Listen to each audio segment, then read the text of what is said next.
बोलो जय सिया राम। जय सिया राम। इन्हीं ध्रुव जी के पवित्र वंश में महाराज अंग हो गए। अंग बड़े धर्मात्मा थे और बेटा हो गया महादुष्ट बैन, नंबर 1 का नास्तिक, ईश्वर को मानता ही नहीं। इतनी शिकायतें बैन की आने लगी कि अंग दुखी हो गए और अपने राज्य की गुफा में जाके छुप के बैठ गए। बहुत ढूंढा, पता नहीं चला, तो संतों ने फिर मिल करके बैन को ही राजा बना दिया। राजपुत्र है तो इसी को राजा बनाते हैं। परंतु बैन ने राजा बनते ही तुरंत प्रस्ताव पारित किया, मेरा राज्य तो धर्मनिरपेक्ष होगा भाई। तुम्हारे धर्मनिरपेक्षता की परिभाषा क्या है?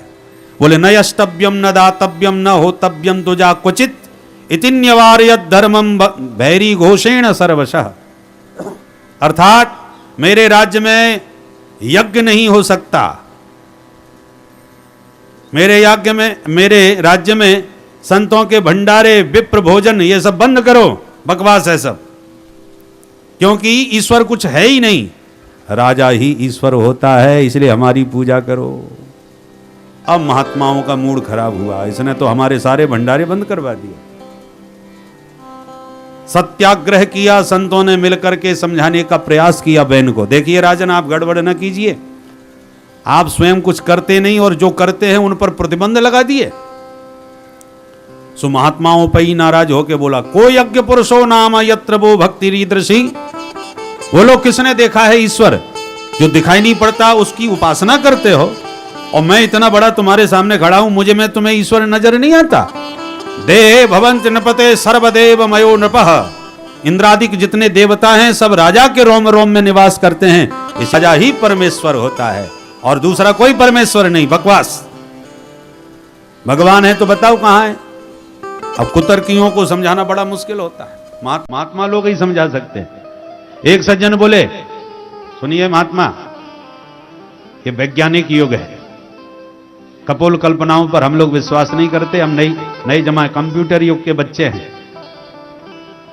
प्रत्यक्ष को प्रमाण मानते हैं, बातों पर विश्वास नहीं करते। यदि भगवान है तो बताओ कहां है, हम दिखा दोगे हम मान जाएंगे, नहीं तो सब बकवास बंद करो, कहीं कोई भगवान नहीं। महात्मा ने पहले तो शास्त्र के अनुसार समझाने की कोशिश करी, देखो बच्चा, हर वस्तु प्रत्यक्ष नहीं होती, कुछ अनुमान प्रमाण होता है। जैसे आग तुम्हें दिखाई नहीं पड़ रही पर धुआं उठता नजर आवे तो आप कहते हो कहीं आग लगी है, तो आग को देखे बिना धुएं से आपको अग्नि का पता चल गया कि नहीं? अग्नि का प्रमाण हो गया। यत्र यत्र धूमस तत्र तत्र बग्नि, ये अनुमान प्रमाण होता है, ऐसी शास्त्र प्रमाण है। अरे सब ये सब बातें हमारी समझ में आती नहीं। देखो हम तो जो देखते हैं वो मानते हैं, ईश्वर दिखा दोगे मान जाएंगे, नहीं तो सब बकवास। बाबा को क्रोध आया, मारा थप्पड़ जोड़ का। सो एकदम और नवयुवक नाराज होके बोला, महाराज जी आपने मुझे थप्पड़ मारा। तो बाबा हंस के बोले, अरे मार दिया तो क्या हो गया? वाह महाराज, थप्पड़ मार रहे हो, ऊपर से हंस रहे हो, कह रहे हो क्या हो गया? पता है कितनी जोड़ का दर्द हो गया, पूरा माथा मेरा झन्ना गया। महात्मा बोले, दर्द हो रहा है? बोले थप्पड़ मारोगे तो दर्द नहीं होगा। बोले बेटा बताओ कहां है तुम्हारा दर्द? बोले यहां जहां आपने थप्पड़ मारा।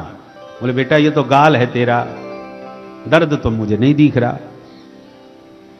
अरे बाबा थप्पड़ मारा वहीं तो दर्द हो रहा है। बोले बेटा दर्द हो रहा है ये तो तू कह रहा है, तो नहीं दिख रहा तेरा दर्द। अरे बाबा दर्द भी कोई दिखाने वाली चीज होती है क्या? बाबा बोले इतनी देर से मैं भी तो तुझे यही समझा रहा था कि हर चीज पकड़ के दिखाने वाली नहीं होती बेटा। थप्पड़ पड़ा, दर्द तुझे हुआ, तू कह रहा है मुझे दर्द हो रहा है, बाकी मुझे तो नहीं दिखा सकता। मैं भी प्रत्यक्ष को प्रमाण मानता हूं, जब तक तू दर्द अपना मुझे नहीं दिखाएगा, तेरे कहने से मैं कैसे मान जाऊं कि दर्द हो रहा है? बोलो जय सिया राम। जय सिया राम। तो ऐसे कुतर्कियों को तो महात्मा लोग अपने ढंग से समझा देते हैं, बाकी ऐसे को समझदारी से समझाना तो बड़ा मुश्किल है।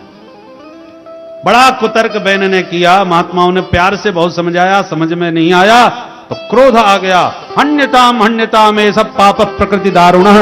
हुंकार ध्वनि करी महात्माओं ने मिलकर, तो धड़ामदी से गिरा धरती पर और गिरते ही गोविंदाय नमो नमः मारा गया बैन। ये भारतवर्ष है महाराज, यहां पर 2 गद्दी हमेशा से चली हैं, एक राजगद्दी दूसरी व्यास गद्दी। राजगद्दी दिशाहीन हो जाए तो शास्त्र सम्मत व्यास गद्दी उसका रास्ता दिखाती है, उसे शास्त्र के अनुसार मार्ग दिखाती है। अयोध्या में जब दशरथ जी महाराज नहीं रहे तो उनकी मृत्यु के समय चारों पुत्रों में एक भी नहीं था, और उस समय जब राजगद्दी पर संकट आया तो व्यास गद्दी पर वैसे बैठे हुए वशिष्ठ जी ने सारा दायित्व अपने अधिकार में ले लिया। राजगद्दी सुनी हो जाए तो व्यास गद्दी का महत्व बढ़ जाता है, उसको व्यवस्थित करने में। अंत में जब तक किसी का अभिषेक नहीं हुआ तब तक वशिष्ठ जी के मार्गदर्शन में ही सब निर्वाह किया गया राज्य का। इसलिए मनमुखी जब दिशाहीन राजसत्ता हो जाती है तो भृगु आदि जो ऋषि हैं वो व्यवस्थित सत्ता को चलाने के लिए अपने धर्म दंड का उपयोग करते हैं, और आज संतों ने वही दंड दे करके पदच्युत कर दिया, मृत्यु के मुख में डाल दिया बैन को। अब समस्या खड़ी हो गई, जब राजा नहीं है तो अब राज्य कैसे चलेगा? तो मंत्रों से मंथन किया बैन के शरीर का, तो पहले निषाद की उत्पत्ति हुई। पुनः मंथन किया तो भगवान पृथु रूप में प्रकट हो गए। बोलो पृथु भगवान की। पृथु रूप में प्रभु का प्राकट्य हुआ। संतों ने मिलकर पृथु भगवान का राज्याभिषेक कर दिया। अब धर्म के अनुसार सुव्यवस्थित राज्य चलने लगा। पृथ्वी पर नगर ग्रामों की सुंदर व्यवस्थाएं पृथु महाराज ने ही बनाई। सनकादिकों से खूब सत्संग हुआ, बड़े बड़े यज्ञ हुए। पृथु महाराज ने तो भगवान से वरदान मांगा कि मुझे 10,000 कान दे दो, जो निरंतर आपकी कथा सुधारस पान करता रहूं। विधत्सु कर्णायुत मेष में वरह, ऐसे भगवान पृथु हुए। इन्हीं पृथु महाराज के वंश में आगे चल के राजा प्राचीन वरी है। राजा प्राचीन वरी बहुत बड़े कर्मकांडी थे, परंतु पशुओं की बलि बहुत चढ़ाते थे यज्ञों में। तो एक दिन नारद जी ने इनको डांटा, राजन जरा ऊपर देखो। तो राजा ने ऊपर दृष्टि डाली तो जितने जानवरों की बलि चढ़ा चुके थे वो सब आकाश में खड़े नजर आ रहे थे और सब राजा की तरफ घूर रहे थे। नारद जी बोले देखो इन्हें। राजा घबरा गए कि ये सब जानवर मुझे क्यों देख रहे हैं। नारद जी बोले इसलिए देख रहे हैं कब तुम मरो, कब तुमसे बदला लिया जाए। राजा घबरा गए, महाराज मेरे से तो बड़ी भारी भूल हो गई, चूक हो गई, अब मैं क्या करूं। नारद जी ने कहा देखो, कोई भी धर्मशास्त्र हिंसा की आज्ञा नहीं देता। वेद ने कौन सी बात किस अभिप्राय से कही है उसको ठीक से समझने की कोशिश करो, अर्थ का अनर्थ मत करो। मांस मदिरा मैथुन में मानव का बहुत अनुराग है, आसक्ति है। तो जो मांस के बिना नहीं रह सकते, मदिरा के बिना नहीं रह सकते, मैथुन के बिना नहीं रह सकते, उसके लिए हमारे शास्त्रों ने एक विधान बनाया। परोक्षवाद वेदोयम, वेदों ने यदि कहीं शास्त्रों में हिंसा की बात लिखी है तो वो हिंसा को रोकने के लिए लिखी है, न कि हिंसा करने के लिए। कि जो हिंसा के बिना नहीं रह सकते वो अमुक यज्ञ करते समय अमुक पशु का बलिदान कर दें। तो कोई पशु का बलिदान करने के लिए इतना बड़ा यज्ञ तो नहीं करवाएगा ना। तो जब कोई यज्ञ हो तब कोई एक पशु का बलिदान कर देना। तो ये जो बलिदान का विधान है वो हिंसा को रोकने में इसका तात्पर्य है, न कि हिंसा करने में। इसलिए वेदों के तात्पर्य को ठीक से समझने का प्रयास करना चाहिए। तब नारद जी को एक बहुत बढ़िया कहानी, नारद जी ने एक बहुत बढ़िया कहानी सुनाई प्राचीन वरी को। इस कहानी को समझ लो, तुम्हारा कल्याण हो जाएगा। अब आप भी 2 मिनट में सुन लो। 2 मित्र थे, अभिज्ञात और पुरंजन, दोनों के नाम। अभिज्ञात बड़ा और पुरंजन छोटा। एक दिन पुरंजन बोला, मित्र आज मेरा घूमने का मन हो रहा है, चलो कहीं घूमने चले। अभिज्ञात ने कहा, घूमो, हम कहीं नहीं जाते। ठीक है तो तुम रहो, हम अकेले ही घूमे आते हैं। तो अभिज्ञात बोला, पुरंजन जा तो रहा है पर मुझे भूलना मत, जल्दी हो सके घर लौट के आ जाना। हाँ भैया आ जाऊंगा, और कह के चल दिया। लाखों शहर पुरंजन ने घूमे पर कोई पसंद नहीं आया। 9 दरवाजे का एक सुंदर नगर दिखाई पड़ा तो उसमें घुस गया। नगर में घुसते ही सामने से एक सुंदरी कन्या आ रही थी, उसके साथ में 10 सैनिक और एक सेनापति चल रहा था। तो कौतुकवश पुरंजन ने उस कन्या के पास जाके कहा, देवी जी नमस्कार, आपका परिचय। कन्या बोली, विवाह मैंने किया नहीं, माँ बाप का मुझे पता नहीं, पर एक बात जानती हूँ, इस नगर में वही होता है जो मैं चाहती हूँ, नगर की मालकिन हूँ,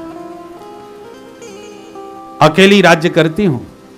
पुरंजन बोला, देवी विवाह तो हमारा भी नहीं हुआ है।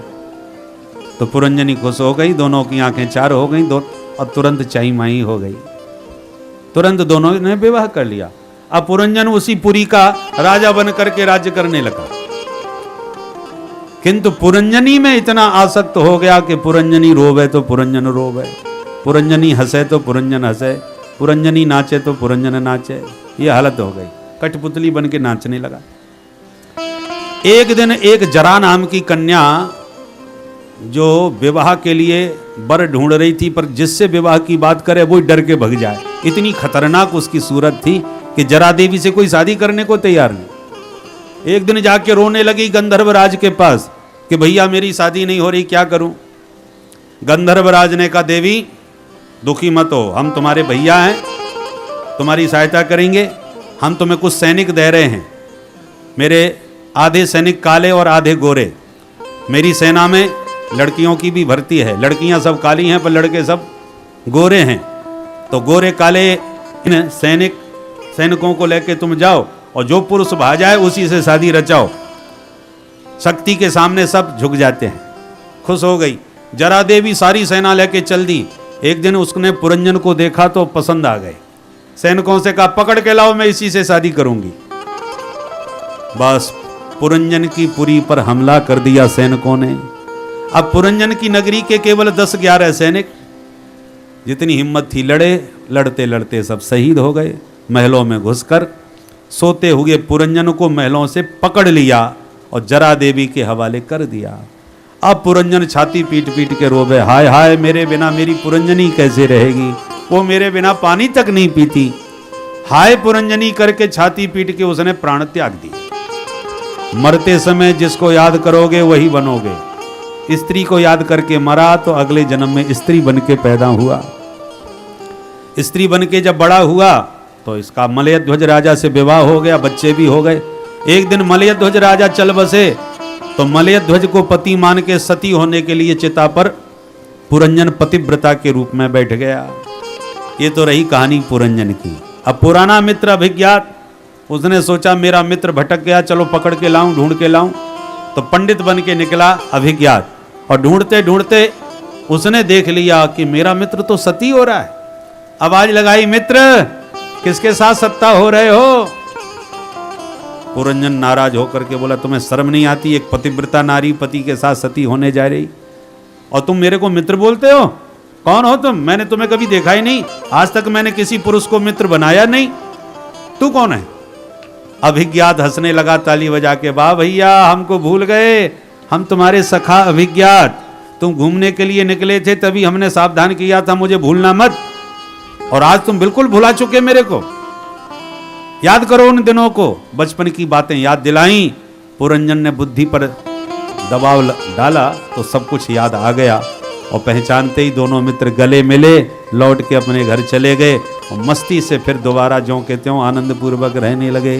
बोल बंसी वारे की जय। नारद जी बोले, प्राचीन वर ही कहानी समझ में आई। राजा बोले, कहानी सुनने में तो बढ़िया लगी पर पल्ले बिल्कुल भी नहीं पड़ी महाराज, कुछ भी समझ में नहीं आया।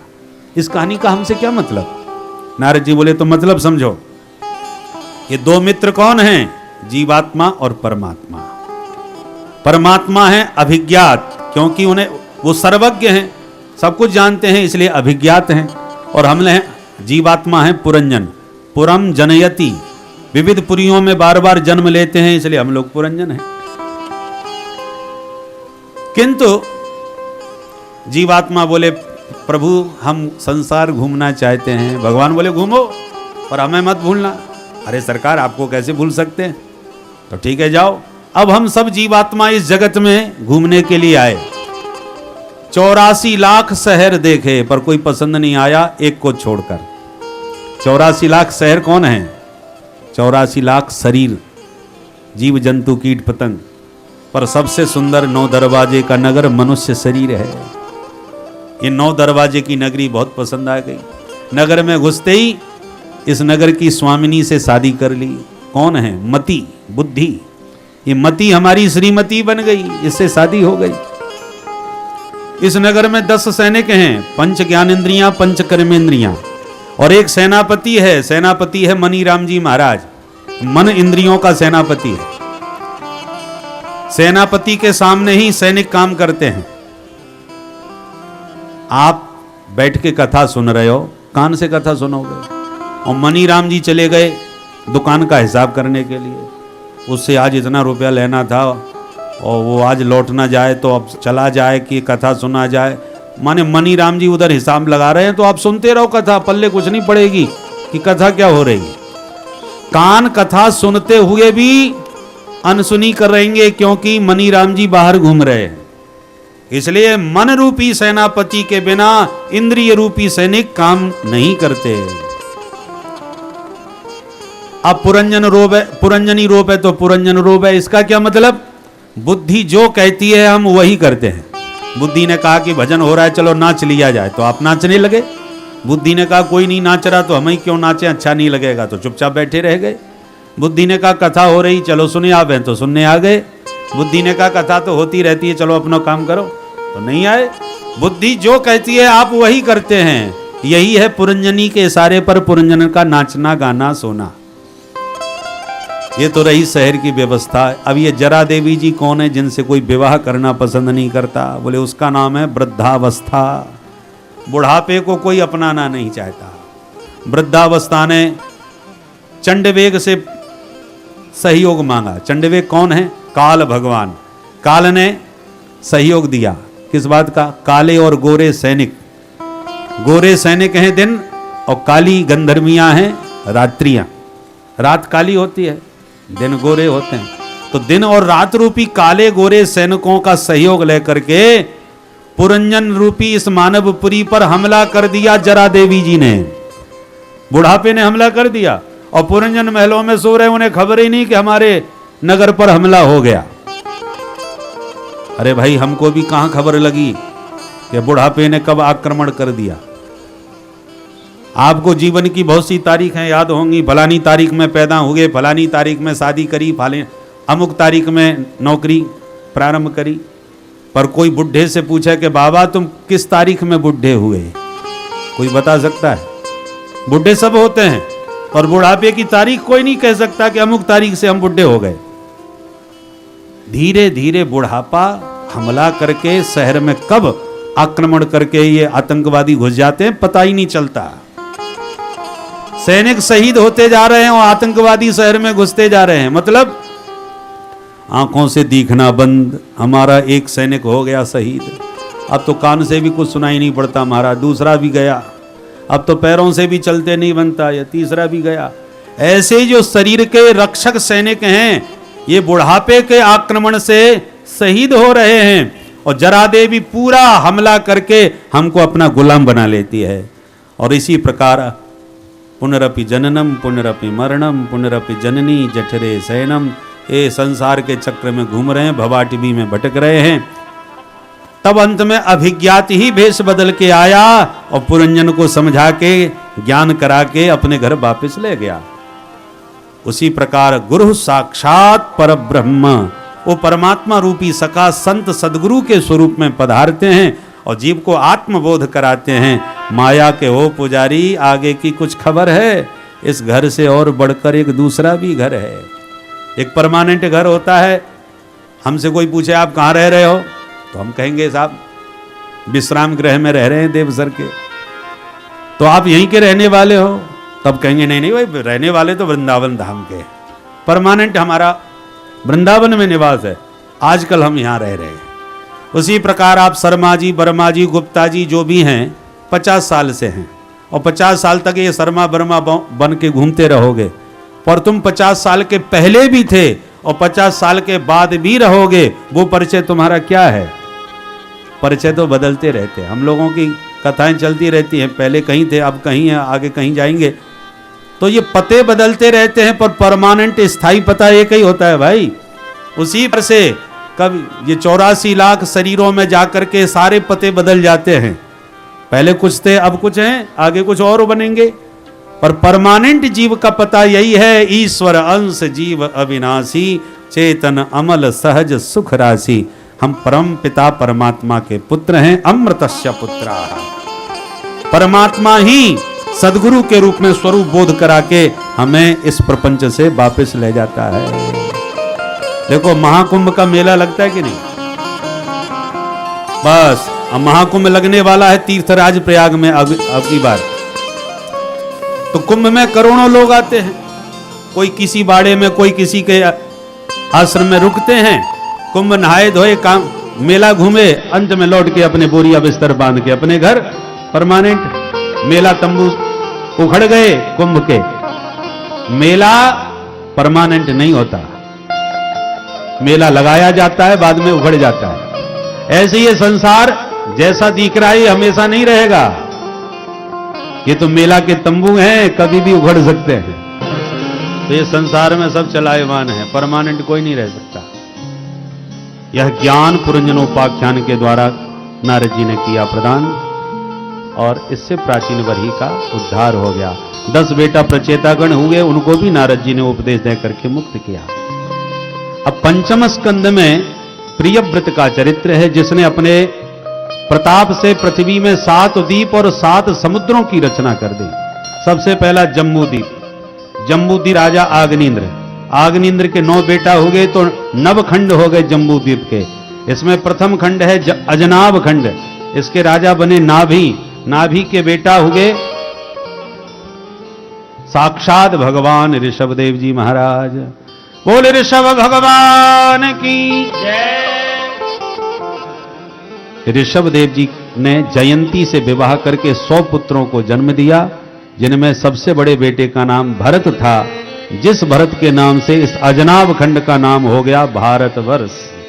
बोल भारत माता की जय।